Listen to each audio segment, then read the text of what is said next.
Assalamualaikum warahmatullahi wabarakatuh. Innal hamdalillah nahmaduhu wa nasta'inuhu wa nastahdihi wa nastaghfiruh. Wa na'udzu billahi min shururi anfusina wa min sayyiati a'malina. Man yahdihillahu fala mudilla lahu wa man yudlil fala hadiya lahu. Ashhadu an la ilaha illallah wahdahu لا شريك له وأشهد أن سيدنا محمدا عبده ورسوله. اللهم صل وسلم وبارك على سيدنا محمد الفاتح لما أغلق والخاتم لما سبق ناصر الحق بالحق والهدي إلى صراطك المستقيم صلى الله عليه وعلى آله وأصحابه حق قدره ومقداره العظيم. اللهم نور بالكتاب بصري وأطلق بلساني واشرح بصدري واستعمل به جسدي بحولك وقوتك فإنه لا حول ولا قوة إلا بك سبحانك لا علم لنا إلا ما علمتنا إنك أنت العليم الحكيم ولا حول ولا قوة إلا بالله العلي العظيم. Amma ba'du. Alhamdulillah kita rafa'kan kesyukuran dan terima kasih kita kepada Ta'ala. Dapat kita sambung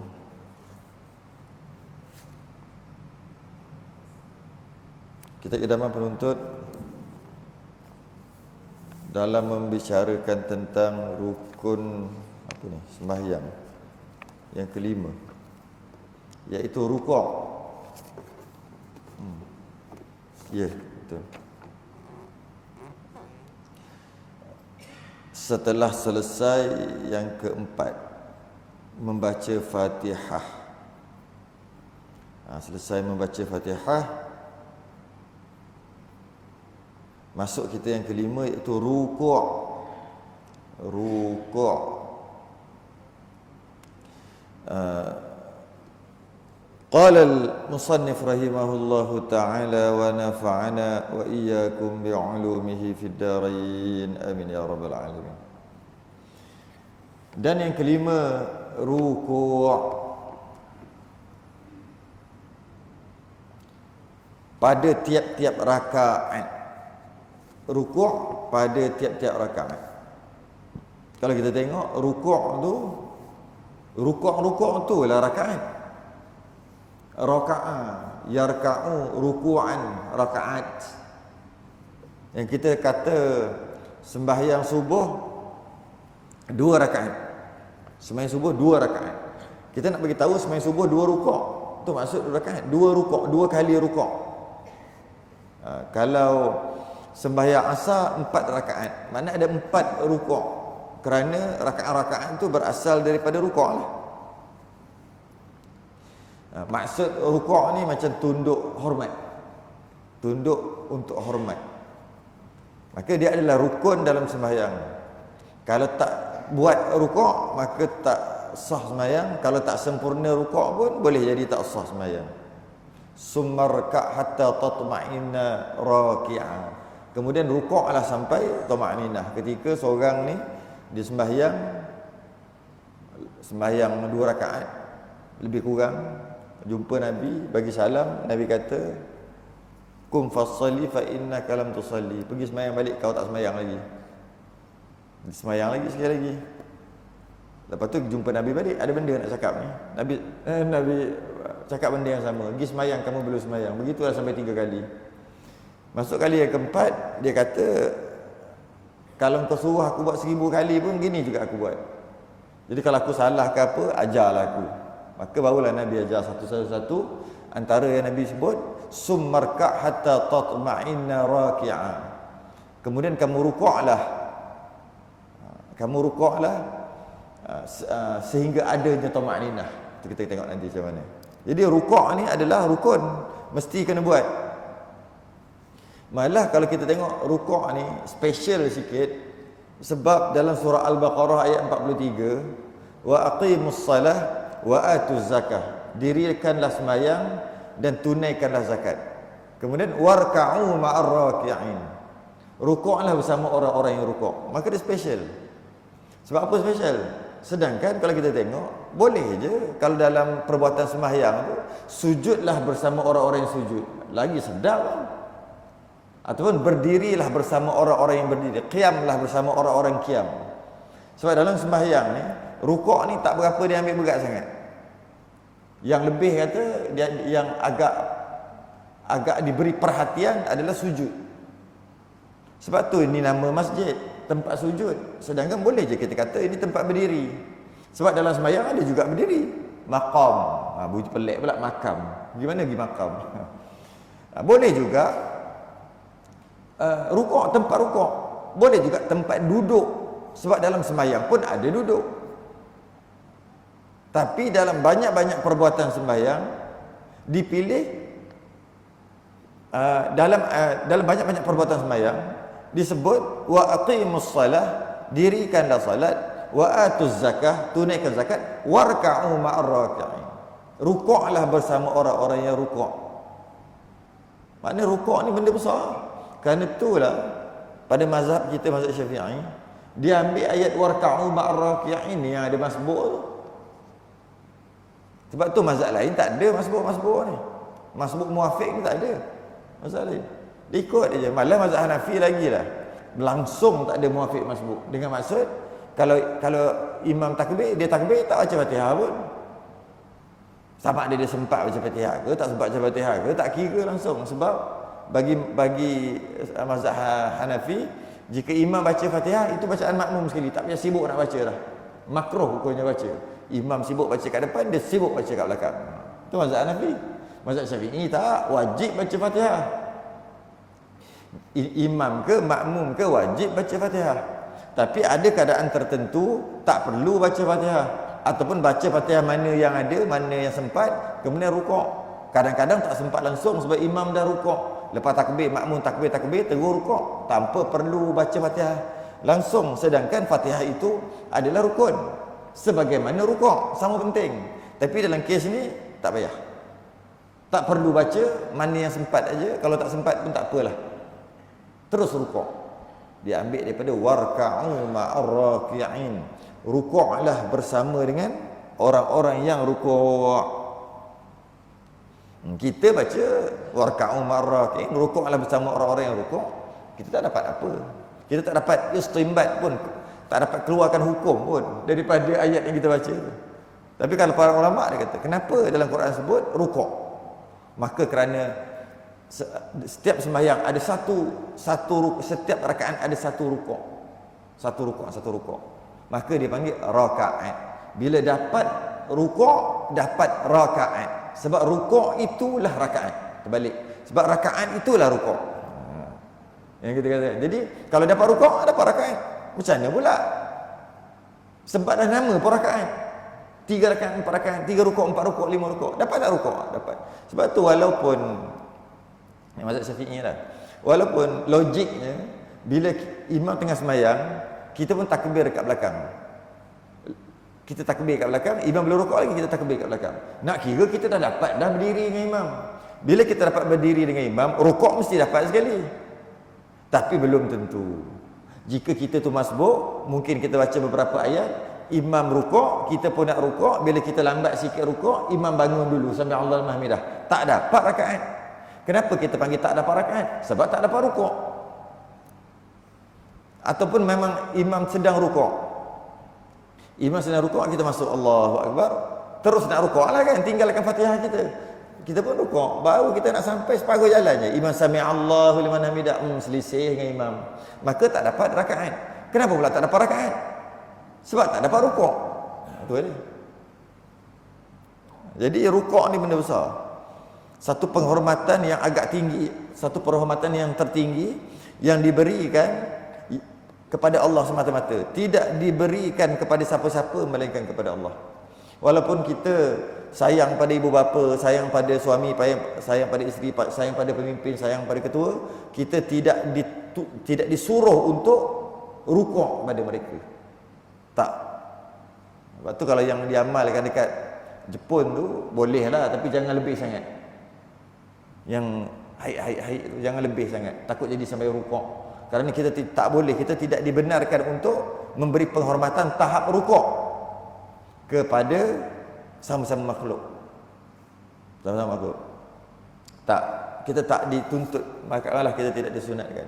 Cuma kalau nak tunduk sikit tu masih lagi haruslah. Bila kita tengok orang Jepun tunduk macam rukuk dah. Bukan macam rukuk, memang rukuk dah. Kalau kita di Jepun ke apa kan, tak payah rukuk sampai, tak payah tunduk sampai macam tu sekali. Tunduk sikit-sikit je, buat syarat saja. Syarat. Malah makruh hukumnya rukuk. Sesama makhluk. Rukuk makruh. Ada ulama kata haram, kita ambil yang ringan sikitlah, pendapat ringan sikit, makruh. Kalau sujud baru haram. Sujud kepada makhluk haram, rukuk kepada makhluk hukumnya makruh. Kan ada satu peristiwa di zaman Imam Abu Bakar Al-Baqilani. Satu imam ni dia hebatlah, dia zaman hampir-hampir dekat 400 Hijrah. Hampir-hampir penghujung zaman salafus soleh. Hampir-hampir dekat 400 Hijrah, 380 je. Ada penguasa Rom, Raja Rom, Konstantinopel. Panggil dia sebab dia antara orang yang hebat untuk berdebat tentang Islam. Maka Raja Rom tu dia kata kita punya paderi pun hebat juga. Maka dia panggil, hantar pembesar dia untuk hantar surat jemputan, panggil untuk berdebat tentang Islam dengan Kristian lah pada waktu tu. Maka dia kata boleh aja, nak berdebat apa masalahnya, boleh aja. Tapi ada syarat. Oh, ada syarat pula. Apa benda? Syaratnya bila sampai jumpa raja kami nanti dekat istana nanti, wajib untuk rukuk. Tunduk rukuk. Oh, kalau macam tu tak payah. Kalau itu tak berdebat pun tak apa. Tak nak. Dia kata tak nak. Kata takkan benda kecil sebab rukuk aja, bukan luar apa pun. Bukan jadi apa pun. Oh, tak nak. Kami orang Islam tak dibenarkan untuk rukuk sesama makhluk. Lepas tu dia kata, patah balik. Pembesar tu cerita kat Raja Rom tu. Raja Rom tu kata, Allah, macam mana? Dia tak cakap Allah lah. Dah dia Kristian, kata, aduh macam mana? Dia tak nak pula. Takkan nak kata, datang kau seorang dia tak payah rukuk kat aku. Tapi orang lain kena rukuk, engkau seorang tak payah. Sebab kalau tidak dia tak nak. Maka kalau macam tu punya gaya, awal-awal lagi dia dah kira menang moral. Belum berdebat lagi dah menang dah, moral. Tak boleh jadi ni. Akhir sekali buat mesyuarat, tak apalah, kau pergi panggil. Panggil juga, kata tak payah rukuk pun tak apa. Letakkan tarikh sekian, kita letak tarikh seminggu 2 minggu lagi baru datang untuk berdebat. Kenapa lambat lagi? Padahal sebelum tu kalau boleh esok nak sekarang juga nak berdebat. Tapi kenapa tiba-tiba 2-3 minggu lagi baru datang? Pergi beritahu, hantar surat ni, surat jemputan. Lagi 2-3 minggu baru datang. Adalah tarikh-tarikh tu lambat lagi. Kerana kita nak buat renovation sikit dekat istana kita. Renovation macam mana? Tempat masuk jumpa raja kat singgah sana tu, dia buat renovation, buat dinding dan buat rendah. Siapa nak masuk ke situ memang kena tunduk. Raja duduk kat sini. Jadi nak tak nak, kena dah kali ni dia kali ni. Dia masuk-masuk, mesti dia tunduk. Sebab rendah, kita buat rendah. Dinding depan ni kita buat rendah. Jadi nak masuk, nak tak nak, mesti kena tunduk. Maka sampai hari yang dijanjikan, Imam Abu Bakar Al-Baqilani pun, sampai-sampai Allah ada dinding, tak apalah, Allah nak masuk jumpa kena tunduk, merendahkan diri, macam rukuk lah juga. Tahu dia buat macam mana? Dia masuk ke belakang, masuk ke punggung. Jadi dapat satu penghinaan pula untuk raja tu, sebab dia masuk ke punggung. Masuk ke punggung dulu. Lepas tu masuk ke depan tu, dia masuk ke punggung dulu. Dia tak kisah, janji tunduk kan, nak masuk kan? Nah, masuk ke punggung dulu. Satu penghinaan. Menang moral. Awal-awal lagi dah menang moral lah satu. Nak bagi tahunya, tak naknya dia untuk tunduk kepada makhluk. Sebab kita orang Islam tidak diajar untuk rukuk sama-sama makhluk. Kemudian dia berbahasa lah. Akhir sekali Imam Abu Bakar Al-Baqilani menang perbahasan. Macam-macam kalau tengok dia apa yang dia punya soalan-soalan dia, kira sampai-sampai tu belum berdebat lagi dah menang moral lah. Belum berdebat tentang ketuhanan lagi, tapi moral tu dah menang dengan soalan-soalan tadi. Tadi kena punggung dulu. Hina dah satu raja dah. Asalnya nak kenakan orang, dia kena balik. Lepas tu masuk-masuk, nak bertegur siapa, tanya dulu.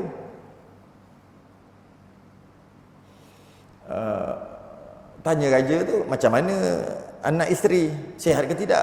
Kan nampak bertegur siapa baik, anak isteri sihat ke tidak? Dia kata, sihat. Orang tanya macam tu, sihat. Tak ada masalah, anak-anak pun makin ramai, isteri pun makin ramai. Lepas tu dia pun berpaling dekat pendeta tu. Dia tanya, engkau macam mana pula nak berdebat kita dua ni? Tadi tu raja, dia tak raja dengan orang-orang pembesar ni, yang ni pendeta ni. Anak isteri macam mana, apa khabar? Itu sindiran, diorang mana boleh kahwin kan? Diorang mana kan boleh kahwin, anak isteri apa khabar? Lepas tu dia kata, marahlah raja ni. Kamu kan tahu bahawasanya pendeta lah kita, pendeta kami ni tak kahwin. Sebab tak boleh kahwin, tak dibenarkan kahwin. Tidakkah engkau tahu bahawa para pendeta, para paderi kami tidak bernikah dan tidak memiliki anak? Jawab Abu Bakar Al-Baqilani, Allah kata, kamu mensucikan pendeta kamu. Kamu mensucikan mereka daripada pernikahan. Kamu mensucikan mereka daripada menghasilkan anak. Tapi kamu tuduh Tuhan kamu sendiri ada anak dengan Maryam. Kita menang. Kali kedua menang moral. Belum apa-apa lagi. Kan dia tuduh kan, Maryam ni dengan Tuhan, lepas tu dapat anak, dapat Nabi Isa yang dia kata Jesus. Kamu mensucikan pendiri kamu baik sampai tak kahwin, baik ibadah sampai tak kahwin. Tapi kamu tuduh Tuhan kamu sendiri berkahwin, istilah panggil berkahwin lah, dan dapat anak. Kamu tuduh orang yang mereka yang besar dalam agama kamu dengan ada perempuan dan ada anak, tapi kamu mensucikan pendiri kamu. Siapa lagi besar ni? Tuhan ke pendiri? Belum apa-apa lagi. Marah Raja Rom ni. Dia kata apa? Dia balas, mesti kena balas. Kita dah awal-awal lagi 2 kali moral dah kalah, tak berdebat lagi. Dia tanya, kamu ada nabi kan? Ya. Nabi kamu berperang? Ya, kan nabi kami berperang. Dia duduk depan sekali? Ya, dia duduk depan sekali. Nabi kamu menang? Ya, menang. Pernah kalah? Pernah kalah. Nabi kan pernah kalah perang kan? Pernah kalah, pernah menang. Dia kata, lagi pelik kamu. Kamu pelik. Nabi pesuruh Tuhan, wakil Tuhan, tapi kalah juga. Betul ke? Nak kena jawab. Kata Nabi, kalau dia wakil Tuhan, kenapa kalah? Menanglah semua. Kalau tidak, moral kita kalah ni, kata Imam Abu Bakar Al-Baqilani. Dia kata, memang pelik sungguh. Nabi pun kalah perang. Ajaib. Nabi pesuruh Tuhan, pesuruh tapi kalah. Masalah macam Tuhan kalah lah juga. Dia kata, kamu lagi ajaib. Tuhan pun kena salib. Lagi ajaib, Tuhan boleh tangkap kena salib. Akhir sekali barulah berlaku perdebatan, dan akhir sekali menanglah Imam Abu Bakar Al-Baqilani. Ini kisah panjang ni. Kisah ni 3 hari 3 malam tak habis. Kita nak ceritanya apa? Nak ceritanya, hebatnya dia, walaupun disuruh untuk rukuk kepada raja tu, dia tetap tak rukuk, kerana kita tidak dituntut untuk rukuk sesama makhluk. Cuma rukuk ni apa? Tengok ditulis apa ni? Membongkokkan rukuk tiap-tiap rakaat dengan tuma'ninah, kena ada tuma'ninah, iaitu membongkokkan, mencondongkan, mencenderungkan dengan menundukkan kepala dan 2 tapak tangan diletak atas lutut. Itu maksud definisi rukuk. Ada kitab-kitab lain dia kata mencenderungkan pinggang. Ada kata gitu tak? Jadi gini. Itu adalah rukuk. Dan tangan tu sampai kepada lutut. Jari tu kena lutut, touch, sentuh lutut. Sentuh aja, tak perlu pegang. Sentuh aja. Bila sentuh aja, kedudukan kecondongan itulah dia panggil rukuk. Bagi tangan orang yang normal lah. Sebab ada tangan orang yang pendek, ada tangan orang yang terlebih panjang daripada orang lain. Itu tak masuk, tak kira. Ini kira kebanyakan orang tangan dia normal aja. Jadi turunkan, kedepankan badan tu sehingga jari ni sentuh je lutut. Kena je ni lutut. Tok kena. Itulah minimum paling kurang kecondongan rukuk. Jadi lebih kurang gini. Lebih kurang. Kalau ikut darjah dia 135 darjah. 135 darjah. Sebab kalau macam ni 180 kan. Macam ni 90. Ingat lagi belajar dulu.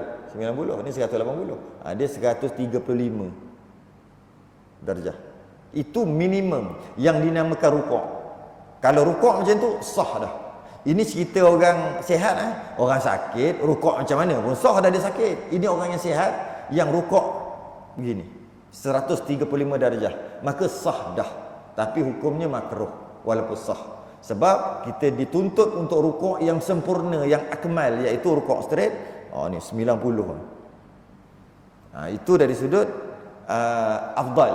Tapi dari sudut sekadar sah je rukuk, asal nama rukuk aje. Begini pun dah cukup dah. Asalkan tangan tu kalau pegang, tangan tu tak wajib pegang lutut. Cuma kalau jari tu sentuh lutut aja. Kadar kecondongan itu dah memadai. Walaupun dia tak pegang lutut. Dia letak tangan dia ke bawah. Tak wajib tangan pegang lutut. Sunat. Tangan pegang lutut sunat dan jarakkan segala jari. Gini. Sebab dalam kita berdiri, angkat tangan takbir tu, masa kita angkat tangan, disunatkan di antara jarak dengan rapat, tengah-tengah. Ketika kita sujud, disunatkan tangan kita, jari kita rapat habis-habis. Ketika kita rukuk, disunatkan jari kita buka habis-habis, tapi pegang kepala lutut. Itu sunat, bukan wajib. Yang wajib, tak letak kat mana, tangan letak kat belakang boleh. Nak tunjuk dia tu hebat. Orang sukan hebat, tangan tak kat belakang rukuk. Tapi kecondongan tu mestilah sekurang-kurang 135 darjah, sekurang-kurang. Maka sah lah. Cuma afdal begini, rukuk yang sempurna 90 darjah. Selain daripada macam ni, semua makruh. Selain daripada macam ni, semua makruh. Tapi sah lah. Tak cukup kecondongan 135, dia 136. Lagi dia 136. Ni 135, ni 136. Maka tak sah. Tak sah rukuk, maka tak sah sembahyang. Tapi dari sudut afdalnya, terbaiknya adalah rukuk macam kita duk rukuk tu. Selain daripada macam ni, makruh. Sama ada kurang, tanpa uzur, kurang kecondongan atau terlebih kecondongan. Ada orang dia rukuk terlebih, tangan dia bukan pegang kepala lutut, pegang betih, hampir dekat nak kena buku lali dia nak pegang. Gini condong, makruh. Bukan lagi tunduk, lagi lebih besar pahala, lagi tunduk lagi lebih besar pahala. Tidak. Lagi tunduk lagi makruh, lagi tunduk lagi makruh. Malah lagi angkat lagi makruh. Sampai sini tak sah dah. Sebab dah tak nama rukuk. Jadi bila rukuk tu, kalaulah kata ada bayang-bayang, biar orang tengok ini meja ke orang ni. Tengok, orang. Macam tu. Tapi kalau tengok sekali lalu macam meja. Kalau ada meja macam ni, kalau tengok bayang-bayang, mana ada, meja mesti nampak straight. Malah antara tanda rukuk tu, rukuk yang terbaik, yang paling sempurna, kalau letak air dekat ni, kat tengkuk belakang ni, letak air. Air tu tak tumpah, air tu stay kat situ. Yang lagi cantik, jangan letak air. Letak air juga, tapi air penimbang. Yang orang buat rumah. Apa dia panggil air penimbang? Yang biar okey, tu lagi cantik. Tapi nak sembahyang macam tu. Cuma lagi kalau boleh sama, straight. Daripada mana? Daripada punggung straight sampai kepala. Sikit pun tak ada bonggol.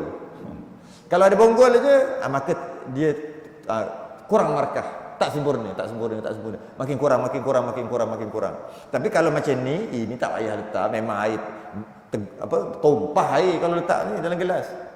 Maka kat situ awal-awal lagi bukan sempurna. Cuma sah lagi, cuma tak sempurna. Cuma terlebih rukuk pun awal-awal lagi tak sempurna rukuk dia. Cuma sah aja.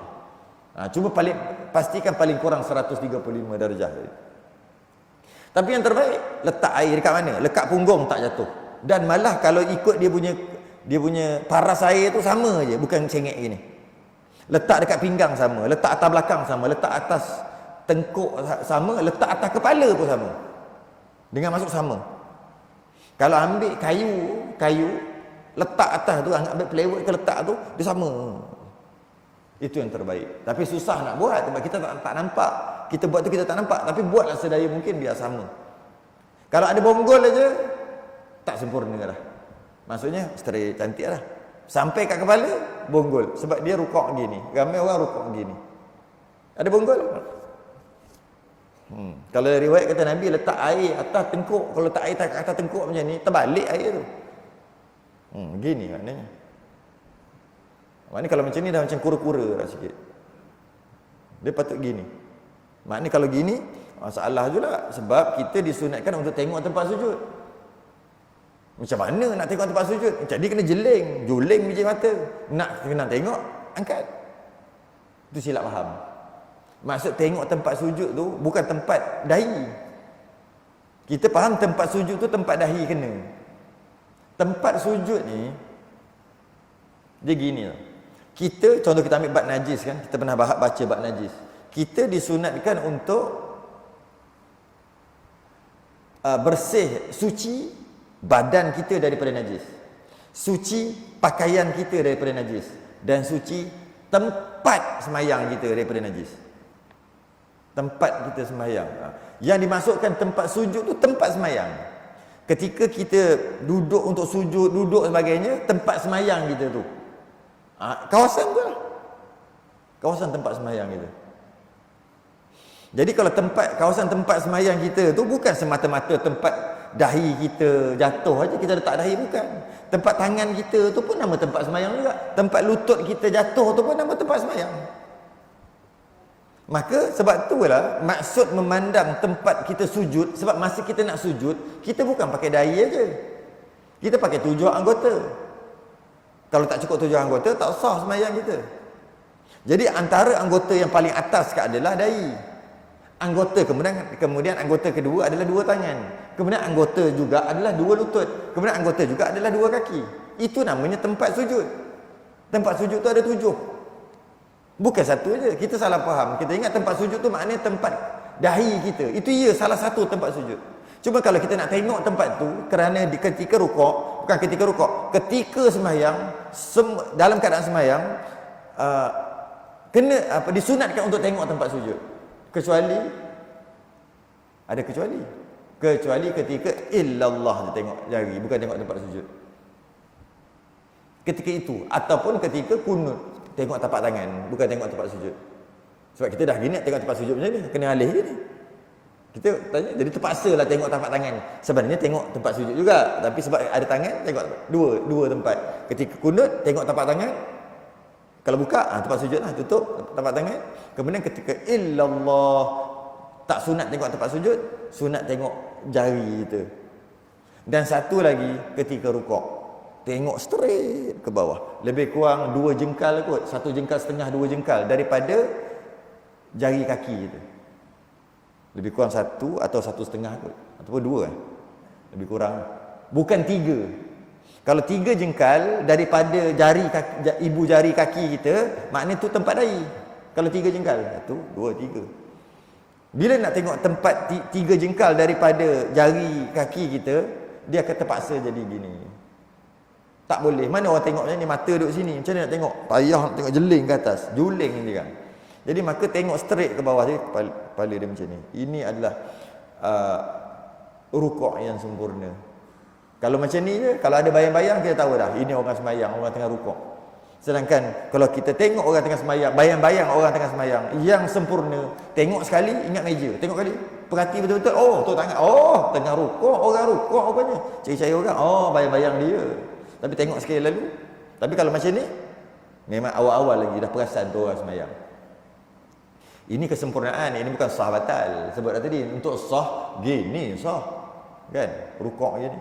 Janji, gini. Janji, 135. Kan? Dan rukuk pula, semua sah. Gini semua sah. Gini pun sah. Ada dia punya rukuk tu, sikit-sikit lagi dahi nak kena kepala lutut. Benda orang lain tak pernah buat gitu, dia buat. Ingatkan dia buat sekali tu aja, setiap kali semayang dia buat. Pelik-pelik lah. Kita nak semayang, tengoklah orang sama. Kalau kita pelik pada orang, confirm kita yang salah. Senang lah. Kalau kita pelik pada orang, kita orang lain takbir Allahu Akbar, kita takbir pelik-pelik sampai bersilat-silat, mana kita yang problem. Kalau kita orang semua rukuk relax aja, kita rukuk pelik pada orang, mana kita yang problem. Begitulah, senang je tengok. Sujud kita, rukuk kita, i'tidal kita, cara bacaan kita. Kita tengok orang lain baca relax je. Bismillah. Alhamdulillah. Dia baca sampai orang sebelah-sebelah dengar. Mana dia tu problem, sebab dia tak sama macam orang. Perhatilah sama orang sebelah. Okey. Jadi sunat mata tu mandang lurus ke bawah, walaupun depan Kaabah sekalipun, walaupun dalam gelap, walaupun buta sekalipun, tetap juga begini. Wah. Tetap juga. Ingat kalau buta aku tak nampak. Bila aku tak nampak, aku tak payahlah tengok mana-mana. Tidak, tetap juga begini keadaannya. Tengok bawah lah. Walaupun dia buta, walaupun dalam gelap, walaupun depan Kaabah sekalipun, tetap tengok masa berdiri tu, tetap mata tengok ke bawah. Bukan tengok ke Kaabah pada mazhab Syafi'i. Walaupun depan Kaabah. Walaupun ada mazhab lain kata kalau depan Kaabah sunat tengok Kaabah. Sebab tengok Kaabah ni satu ibadah. Orang orang musyriki Mekah. Orang kafir ni musyriki Mekah. Kalau dia serabut-serabut, rumah sewa tak boleh bayar dah 3 bulan, nak kena halau, kereta tak boleh bayar, bukan kereta lah, unta lah. Jual beli unta tak boleh bayar, tak tahulah waktu tu macam mana. Kuda nak kena tarik, bil api tak bayar, macam tu kan masa tu. Dia serabut ni macam mana ni? Dia pergi Kaabah, pergi depan Kaabah, bukan doa, tengok, tenang. Kaabah ni tengok saja tenang lah. So dia ibadah, tengok Kaabah. Yang 3 perkara yang tengok aja automatik dapat pahala, tak payah buat, tengok aja 3. Pertama Kaabah, tengok aja dapat pahala. Tengok aja dapat pahala, tengok aja dapat pahala. Walaupun tak buat apa, tengok aja dapat pahala. Yang kedua Quran. Tak baca, malah lah baca, penat asyik baca Quran je. Tengoklah. Nak cakap sikit. Aku tengah tengok. Jangan kacau. Tengok, dapat pahala. Yang ketiga, ibu apa? Tengok muka ibu apa? Mak, tepi sikit mak. Okey, tunggu jap. Stop. Apa benda anak aku tengok macam buat terbiak. Tengok dapat pahala. Tengok muka ibu apa? Lebih-lebih lagi ibu. Free je dapat pahala. Tengok. Jadi pada mazhab lain, maka besarnya melihat Kaabah tu. Jadi walaupun sembahyang, maka sunat melihat Kaabah ketika sembahyang. Jadi gini, sembahyang. So kita tengok, kita pergi Mekah, kita tengok ada sembahyang gini. Depan tu Kaabah lah. Kalau dia duduk belakang, duduk tingkat 2, tingkat 3 yang tak nampak Kaabah tu, tak adalah. Tengok bawah lah juga. Tapi kalau betul-betul duduk depan tu, tempat mataf tu, tempat tawaf tu, dia akan tengok gini. Ada orang. Mazhab Syafi'i tidak, tetap tengok bawah juga. Sunat tengok bawah. Syafi'i. Tetap sunat tengok bawah. Lurus. Ketika rukuk begitulah. Betul, sambung sikit lagi. Tuma'ninah asal maknanya tenang, dia kata. Sebab tadi di atas tu kata rukuk tiap-tiap rakaat satu rukuk dengan tuma'ninah. Tuma'ninah ni apa benda? Dia nak syarah tuma'ninah. Tuma'ninah asal maknanya tenang. Iyalah, betul tak? Tuma'ninah asal maknanya tenang. Ya ayyatuhan nafsul mutmainnah. Tu mutmainnah tu tuma'ninah lah tu. Asal daripada perkataan tatma'innah. Mutmainnah, tatma'innah, mutmainnah, tama'ninah. Sama. Ya ayyatuhan nafsul mutmainnah, wahai jiwa yang tenang. Tu tama'ninah tu tenang. Jadi maksud tama'ninah tenang. Apa maksud tenang? Tetap tidak bergerak-gerak, tidak bergoncang dan tidak bergegar. Allah, bagus ayat ni. Tak bergerak-gerak. Kalau rukuk tu bukannya ni Allah. Sami Allah. Tu dia tak duduk diam. Masih lagi bergerak. Dia tak break. Dia kena break dulu. Allahu Akbar. Dah ada dah. Bolehlah sami Allah Alhamdulillah. Sekurang-kurang. Kalau kita letak satu saat lah kot. 1 saat tepat, kosong, tak buat apa-apa. Allahu Akbar. dah tamat ninah tu. Kadar subhanallah, kadar tu 1 saat atau 1 saat setengah tu minimum. Yang cantiknya baca subhana rabbiyal azim lah. Ya, kalau cuma maksud tamat ninah tu tidak bergerak-gerak, tapi kalau ada orang rukuk lepas tu duduk bergerak-gerak, belum lagi. Tiba-tiba dia bangun untuk i'tidal, tak sah sembahyang dia. Dia kena duduk diam. Tidak bergerak-gerak, tidak bergoncang, tidak bergegar. Tak bergerak lah. Kalau bahasa sekarang dia panggil pegun. Terpegun. Macam mana terpegun? Tak ada orang terpegun tu kan dia takjub, dia tengok kan. Wah, hebatnya kan. Dia tengok jiran dia bawa balik kereta baru. Oh, kereta baru beli. BMW. Dia terpegun. Ada dia terpegun gini? Mana ada terpegun? Hui, kan tu pegun. Itu tu tamanina. Dia tengok jiran dia. Jiran dia sampai terpegun. Jiran dia punya kereta terpegun. Bila terpegun tu masa tak bergerak. Tu nama pegun. Kalau bergerak-gerak tu bukan terpegun. Gelepor. Gelepor lain. Iyalah sungguh. Betul. Jiran dia suka hati.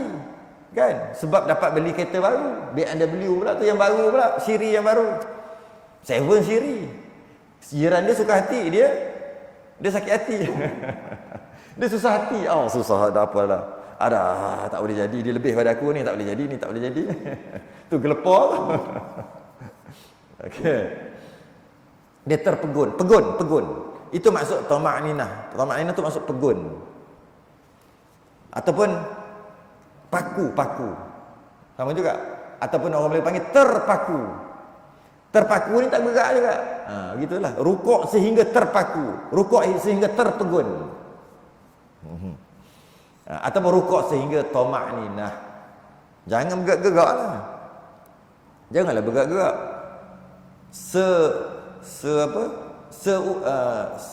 Buatlah sedaya upaya mungkin. Janganlah cerita ada orang ada Parkinson lah yang gerak-gerak. Tu tak payah cerita lah, orang sakit. Ada yang kadang-kadang memanglah sebab mungkin saraf kot. Bergerak je dia. Sebab kita sembahyang belakang dia pun letih. Bergerak. Rukuk apa? Itu nyakit. Tak boleh buat apalah. Ini yang normal. Selagi boleh duduk diam. Jangan bergerak, jangan bergoncang, jangan bergegar. Cantik ayat dia, 3 dia bagi ayat. Bergerak, bergoncang, bergegar. 3 jangan. Maksud di sini iaitu diam selepas bergerak. Lepas bergerak, diam. Okay? Dan tetap anggota. Kalau kita dulu dia kata sendi itu masuk ke tempatnya dah. Macam mana sendi masuk? Pergi sampai ke rukuk sehingga sendi-sendi sampai di tempatnya. Sendi-sendi masuk di tempatnya. Bila sendi itu masuk, maka dipanggil tetap anggota sekira-kira ada perenggan antara bangun dan tunduk. Biar ada perenggan. Biar ada sempadan. Biar kalau tengok tu tahu, oh ini berdiri, ini rukuk. Jadi nak ada perenggan tu mesti berhenti. Kalau gini tak boleh kata berdiri ke rukuk, dia gerak gini. Dia kena bawa ada perenggan di antara rukuk dan lepas tu dia nak berdiri i'tidal. Kalau macam ni tak ada. Dia biar ada perenggan. Biar ada perenggan di antara bangun dan tunduk. Bangun dan tunduk. Kalau sekadar singgah je tak memadai. Sekadar transit je. Transit tak memadai. Pergi. Itu dipanggil transit. Nampak macam rukuk dah, dia singgah je. Rukuk, Allahu Akbar, sami Allahu liman hamidah. Allahu Akbar, sami Allahu liman hamidah. Tak memadai. Itu dipanggil singgah. Tak boleh singgah. Kena duduk di situ kejap. Paling-paling pun lebih kurang 1 ataupun 1,5 saat minimum.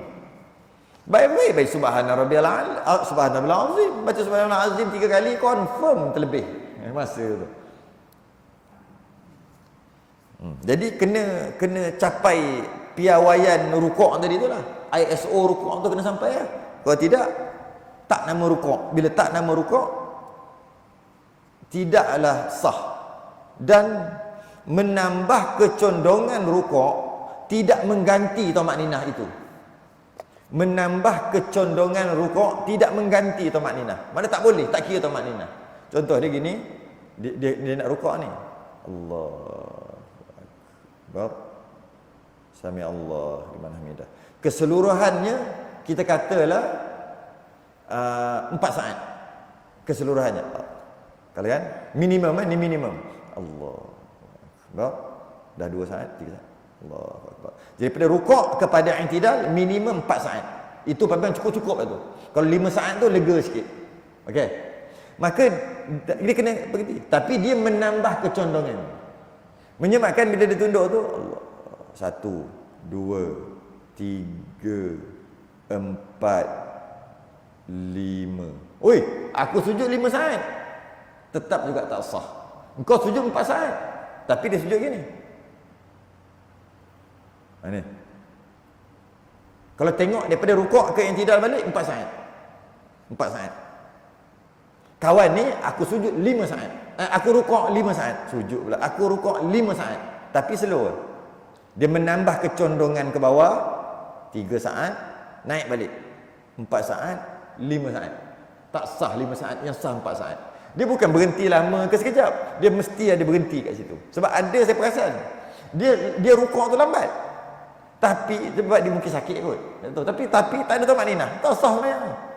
Dia cuma menambah kecondongan tu. Kecenderungan tu dia tambah. Kita tengok dia semayang. Kalau kita kira tu 5 saat. Dan kita tengok orang lain yang semayang agak laju ni. Allahu Akbar. Subhanallah Alhamdulillah. 5 saat juga. Ataupun mungkin 4 saat. Yang 4 saat tu yang sah. Kenapa? Dia kata kalau sujud tu 5 saat, kalau rukuk tu 5 saat. Aku buat 5 saat, cuma aku tak boleh berhenti. Sebab berhenti dia adalah masalah dia, kenapa tak tahu. Macam tu juga. Itu bukan rukuk aja. Duduk sujud semua dia gitu perangai ni. Kalau dia semayang macam tu 30 tahun, 30 tahun tak sah. Nanya, nak sujud ni slow aja. Slow aja. Touch aja lantai, touch aja angkat. Lepas tu slow duduk. Duduk aja, touch je. Pergi. Tak sah semayang gitu. Tu kata menambah kecondongan tidak menyebabkan semayang tu jadi sah. Yang ada kena tamakninah walaupun laju. Allah Akbar. Subhanallah Alhamdulillah. Oh laju. 3 saat je. Ni Allah Akbar. Ini 1 saat. Berhenti 1 saat. Subhanallah Alhamdulillah. 1 saat. Jadi keseluruhan rukuk dan i'tidal je cuma 3 saat. Tapi Allah Akbar ada kat situ. Makruh tapi sah. Daripada 5 saat. Ya Allah. Sami Allah liman hamidah. Kira 5 saat. Yang tadi 3 saat. Nampak mana yang hebat semayang? Yang slow tadi lah. Yang tu tak sah. Cuma jangan buat laju-laju tu sebab makruh laju sangat. Semayang tu biar ada tertib. Cuma dari sudut sah. Walaupun 3 saat aja dia rukuk dan i'tidal. Sebab tamakninah tadi. Nak faham tamakninah tu. Okey? Jangan sekadar dia macam kalau kita ambil lesen kereta kan. Perasan tak? Lama dah ambil lesen. Yang manual. Bila sampai kat simpang, dia suruh buat apa? Kita konon-konon dah pandai, dah memang orang biasa sebelum ada lesen bawa dah. Jadi bila sampai kat simpang tu, kita tekan kelas, kita tekan kelas aja. Bila sampai kita slow aja. Slow, tapi kelas tekan maksud tak? Slow. Slow aja. Tengok tak ada, terus angkat kelas, tekan minyak. Pangkah besar. Kan? Dia kena berhenti, apa dia panggil? Free gear. Free gear. Tengok kiri, tengok kanan, tengok kiri balik. Lepas tengok, tekan kelas balik. Masuk gear baru kau nak. Walaupun tak ada kereta kan. Itulah perumpamaan. Bila nak rukuk tu, sampai habis. Free gear dulu. Lepas free gear, baru masuk gear untuk i'tidal. Tapi ada orang tidak. Kalau ada orang yang bawa kereta, bukan ada orang, kita bawa kereta tadi macam tu. Bila sampai simpang, tekan kelas aja, slow, relax. Slow, tapi slow lah. Bila-bila masa boleh tekan brake. Slow lah. Tapi tetap juga tak free gear. Tengok tak ada apa, yang terus tekan minyak. Jadi kita slow. Itulah perumpamaannya. Dia free gear dulu, free gear. Okey, macam-macam contoh dah bagi. Okey. Maksudnya di sini iaitu diam selepas bergerak dan tetap anggota sekira-kira ada perenggan antara bangun dan dengan tunduk. Kenapa kita nak bahas tobat ninah ni? Sebab Nabi kata, tahukah kamu siapa yang pencuri yang paling jahat? Sahabat kata, pencuri itu dah jahat, apa lagi pencuri paling jahat? Nabi kata, mereka yang mencuri dalam sembahyang. Sahabat kata, wah memang jahat sungguh. Kalau curi, jahat dah, tengah sembahyang. Curi dalam poket kawan. Bukan curi tu. Sama tak nampak letak handphone tu, nampak iPhone tu. Masa sujud tu paling jahat, mencuri dalam sembahyang. Bukan. Mencuri dalam sembahyang ni Nabi kata dia tidak menyempurnakan rukuk dan sujudnya. Dengan bahasa lain, tak ada tumakninah. Macam ayam duk patuk makan beras. Kan dia dia mana ada tumakninah? Ada tumakninah. Ayam makan. Dia gerak gitu, tengok ada beras dia pun ada. Mana ada? Begitulah orang sembahyang. Sekejap bawa kereta, sekejap ayam, tak faham lagi, tak tahu lah. Jangan jadi macam ayam duk patuk gitu. Gitulah rukuk sujud dia. Biar ada tumakninah. Biar ada tertib. Tumakninah ini syarat bagi sah rukuk. Tumakninah ni syarat bagi sah rukuk. Tak ada tumakninah, rukuk tidak sah. Beriktidal dengan maksud syarat bagi sah i'tidal. Ketika i'tidal tak ada tumakninah, tak ada pegun tadi, tak ada berhenti, tak free gear tadi, tak sah. Sujud, bila sujud free gear dulu. Lepas free gear baru masuk gear balik untuk duduk di antara dua sujud. Dan duduk antara dua sujud pun sama juga. Semuanya adalah syarat sah, iaitu tumakninah ni adalah syarat sah. Rukuk, i'tidal, sujud dan duduk antara dua sujud. Sekiranya tidak ada tumakninah dalam 4 tempat tadi, tidaklah ada perkara itu. Kalau sekiranya tidak ada tumakninah, tidaklah ada perkara itu. Kalau tak ada tumakninah, seumpama tak buat. Kat sujud tak ada tumakninah, seumpama tak sujud. Dekat rukuk tak ada tumakninah, seumpama tidak rukuk. Okey? Berarti sembahyang tidak sah. Ini bukan benda kecil, benda besar. Sembahyang tidak sah. Okey, ketika hendak membongkok itu, bongkok tu hendaklah qasad niat rukuk. Sekiranya seorang membongkok kerana hendak sujud tilawah, dia bagi contoh, tiba-tiba sampai had rukuk terus dijadikan rukuk, niscaya tidak memadai, bahkan wajib ia bangun semula kemudian rukuk. Tak boleh. Syarat yang seterusnya untuk sah rukuk adalah ketika dia bergerak, ketika dia nak mencondongkan dirinya, nak mencondongkan badannya dengan niat nak rukuk. Dia tak boleh niat nak buat benda lain. Jika dia niat nak buat benda lain, contohnya anak-anak dia duk main bola dalam rumah lah, semayang anak duk main baling-baling bola, dia dah baca dah baca waladdallin lah, waladdallin amin, tengah fikir nak baca surah apa ni, inna ataina dah seminggu dah, inna ataina, kuluhu dah 2 minggu, wal asri pun dah banyak minggu dah, liila fi quraish. Ya ni pendek-pendek ajalah. Okey. Tengah duk fikir-fikir nak baca surah apa, tengok bola yang anak duk main tadi, kena. Laju nak kena kepala. Dia olahraga silat, pak cik elak. Dia elak-elak tunduk. Ketika dia tunduk tu, aku baca surah pun sunat aja. Alang-alang terus rukuk ajalah, dah alang-alang tunduk. Tak boleh. Kalau dia rukuk juga dan dia i'tidal, batal sembahyang dia. Yang tadi reflect sebab dia nak lari daripada bola, takut kena bola. Begini. Lepas tu dia kata alang-alang dah memang rukuk, angkat tangan terus letak dekat kepala lutut terus. Alang-alang mencelup perkasa biar sampai ke pangkal lengan dia kata. Terus. Maka masa ketika rukuk tu okey lagi. Ketika i'tidal batal sembahyang. Bukan ketika i'tidal tak batal lagi. Ketika turun sujud baru batal sembahyang. Sepatutnya dia kenapa? Ketika rukuk, dia bukan rukuk aja, rukuk, sujud semua samalah. dia wajib niat untuk rukuk. Dia tak boleh niat untuk benda lain, buat perkara lain. Tapi contoh yang dia bagi dalam ni, contoh yang dia bagi nak sujud tilawah pagi Jumaat, innama yu'minu bi ayatina alladhina idza dzukiru biha kharu sujada wa sabbahu bihamdi rabbihim wa hum la yastakbirun. Dia terlupa daripada Allah nak rukuk. Sedangkan kalau dia rukuk pun boleh je.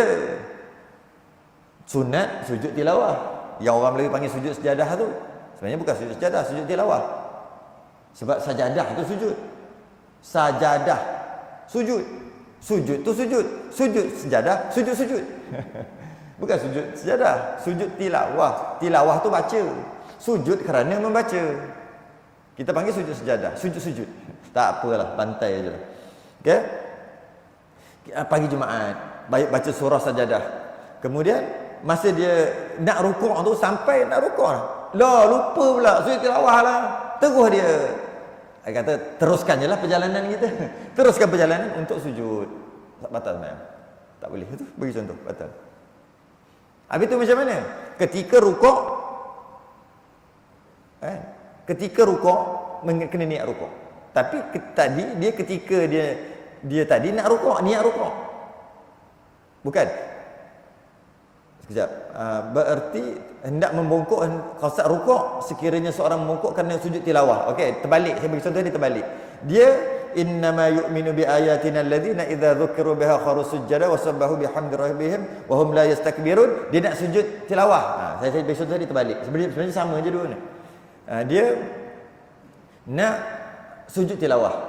Tiba-tiba sekarang ni subuh cepat, subuh lambat katalah. Ni subuh cepat kan. Kata subuh lambat ni orang nak pergi berjabat. Pakat-pakat nak pergi berjabat belaka. Lupa pula. Dah 6.30 dah. Contoh. 6 suku tadi subuh. Semayang pun 6.30. Sekarang dah 6.35 dah. 6.40 dah. Oh silap lah. Tapi dia niat nak sujud tilawah pada asalnya. Gerak. Tak jadi ya rukuk dia break. Yang itu yang sebut tadi. Saya bagi contoh dia terbalik kan. Yang ni. Dia break. Asalnya nak sujud tilawah. Tapi bila sampai separuh jalan dia berhenti. Rukuk tak payah. Sujud tilawah bukan wajib pun. Tak boleh. Batal semayang. Habis tu macam mana? Kalau dia nak rukuk, dia break kan? Dia break. Tak jadi apa? Tak jadi sujud tilawah, naik balik. Kali ni aku nak rukuk. Dengan niat rukuk. Maknanya bukan asal terlebih aja terus buat, tak boleh. Tu dah masalah. Kalau